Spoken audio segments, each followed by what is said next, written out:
I think that, I think you've heard already from the public, from us, our preference would be to have a project that started tomorrow. In fact, that was one of the issues that we kind of went round and round on as we tried to structure this agreement, because at the end of the day, we want a project. We don't want a land sale, we want a project. And so we spent a lot of time in our conversations about how can we try and structure a deal that maximizes the incentive to the developer to complete the project and not just tie up the property for some period of time. And you'll see we've structured the deal that there's some incentives to get it done sooner, there's some benefit to him, there's some penalties if he doesn't get it done sooner. And so that is certainly something that we were very cognizant of. There's certainly a risk involved with what we're doing, right? I don't think there's any way to perfectly sell this property. To just sell it, there's a risk of land banking. To leave it too open-ended, the project collapses in the future.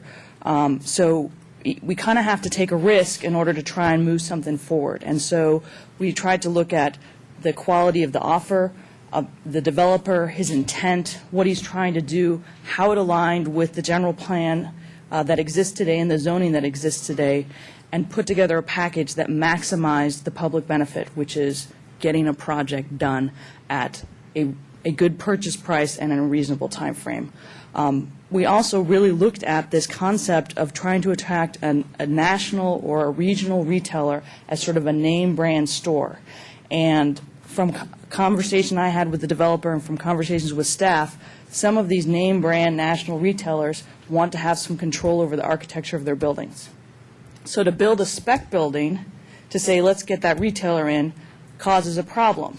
And so that's part of the delay that's sort of built into this option timeline. Personally, I'd like to see the shovel in the ground tomorrow. But I really want to see that national or regional retailer. And if that means I have to work a little longer so that the architecture suits them so that I can attract that business, then I'm willing to take that risk up to an extent. I think it's important also to note that while I think all of council is very eager to see this property site developed, we're not in a rush to judgment, because we did go out with this RFQ and we rejected them all. We didn't think they were quality. We didn't think they were the purchase price was sufficient. We didn't think we were getting the benefit for the public. It's true this application came in outside that process, but when it came in and it had some weight behind it, some, here's the concept, here's what I want to do, not just, hey, I'm interested, I think it behooved the council to take a look at it and really examine how does this align to our goals. And I'm very hopeful that this will get built, that this will not become the hotel project that collapses, and 5 years from now will we all be saying, why do we still have this empty piece of land? But, I tried to the best of my ability to ensure that something would happen. And I really hope that it does. I think that's what we want to see. And I think the public benefit is clear from, if the sale is completed, the property taxes from the retail businesses that will be there. And I'm very hopeful that it'll be completed as fast as possible. And I think one of those dependencies is really upon attracting that national or regional retailer. So I support the option. Okay. Val?